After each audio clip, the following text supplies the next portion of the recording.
Hey guys, welcome to Grab Ya Glass. We are on week 3 of the Thanksgiving wine pairing series, and as promised from last week, we are going to get into the reds. So the red that I chose for this week is a Gamay, 100% single block Gamay from the Fleurie subregion of Beaujolais. This is a Beaujolais cru. So it's one of the 10 crus of Beaujolais. And if you're familiar, maybe you're not familiar, Beaujolais is the southern part of Burgundy. So Burgundy and Beaujolais are kind of two in the same, but Beaujolais makes completely different wines and has completely different soils. So they made it its own region.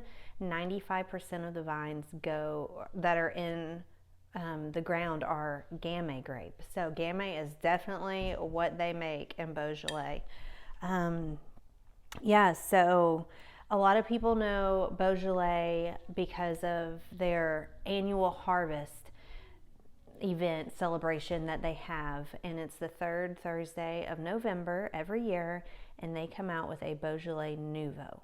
Beaujolais Nouveau is the first wines to be made from that year's harvest. So in a few weeks, we will get 2023 Beaujolais Nouveau.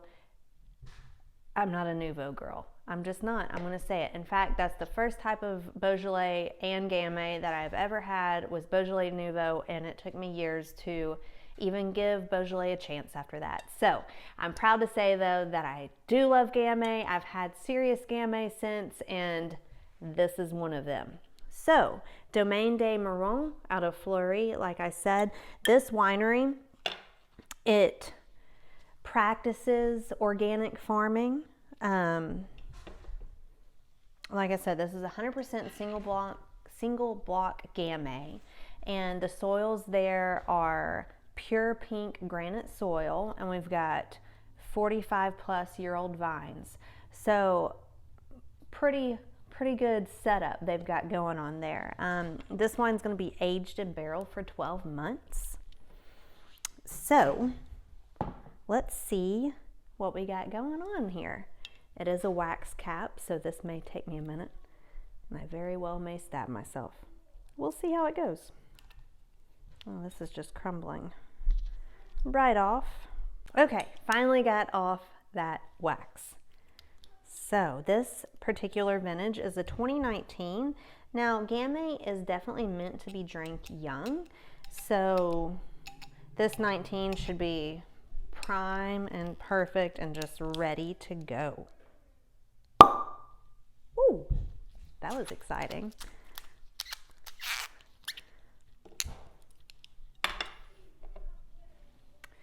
So let's see what this color's looking like. All right. So here we are. We see it's kind of a dark burgundy color, but you can tell that it's a light wine, which is what Gamay is, a light red wine.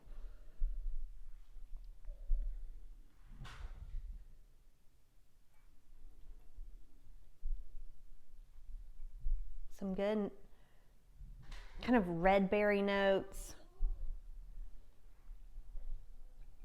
I don't know, let's see.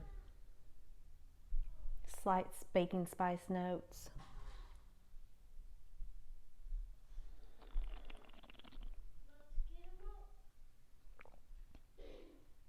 Yeah, so most Gamay goes through either 100% carbonic maceration or partial carbonic maceration, and it gives it just like this, almost a zippiness to it. Like, it's hard to explain. So kind of like high acid meets zippy, and that's kind of what carbonic maceration produces. So this is such a great food wine.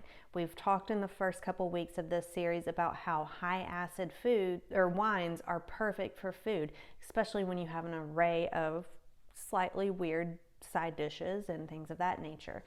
So you want those high acid wines, and this is one of them. This is a great option.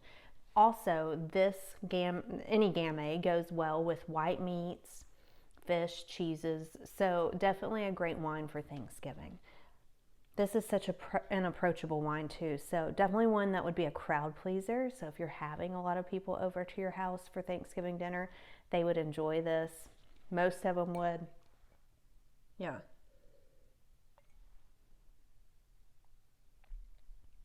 Yeah, I just love that wine. It's so easy. It's so beautiful.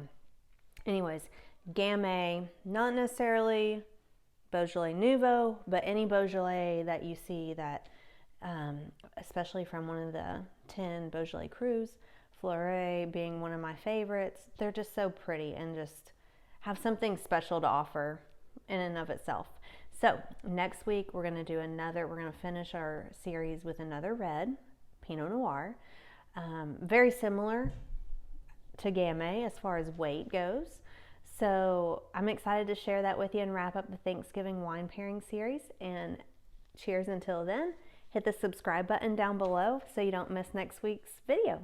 Thank you so much.